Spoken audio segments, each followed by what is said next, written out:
Pour garantir un cadre agréable pour les élèves à l'école, la mairie de Cannes a mis en place un plan de lutte contre la chaleur par la mise en place d'espaces rafraîchis en permanence et la végétalisation des cours de récréation. C'est un plus énorme, puisque là on est dans un espace plein sud et on a très très chaud.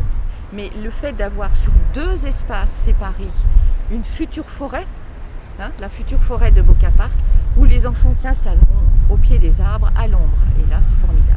Et pour que les petits Cannois profitent au mieux des extérieurs dans les écoles, des solutions d'aménagement ont été faites, comme la plantation d'arbres, des sols perméables qui absorbent l'eau des pluies et la création de zones ombragées végétales ou artificielles. On plante beaucoup d'arbres à Cannes. On est une des villes qui a le plus d'arbres par habitant, une des villes de France. C'est pas assez su d'ailleurs et on continue de végétaliser quand on le peut.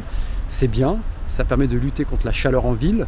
Rien ne doit nous empêcher, à notre échelle, d'apporter notre petite pierre à la responsabilité, au civisme, à la lutte contre la pollution, à la lutte contre le réchauffement climatique et à la végétalisation, parce que la végétalisation, je le répète, c'est la lutte contre la chaleur, mais c'est aussi de la poésie en ville. Pour bien gérer la cité, il faut beaucoup d'autorité, beaucoup de fermeté contre ceux qui dégradent, ceux qui nuisent, mais il faut aussi veiller à ce que chacun ait sa chance et à ce qu'on vive dans un cadre agréable. Les travaux de lutte contre la chaleur vont continuer dans toutes les écoles et les crèches, une action qui s'inscrit pour le bien-être des enfants, mais aussi pour protéger l'environnement face au changement climatique.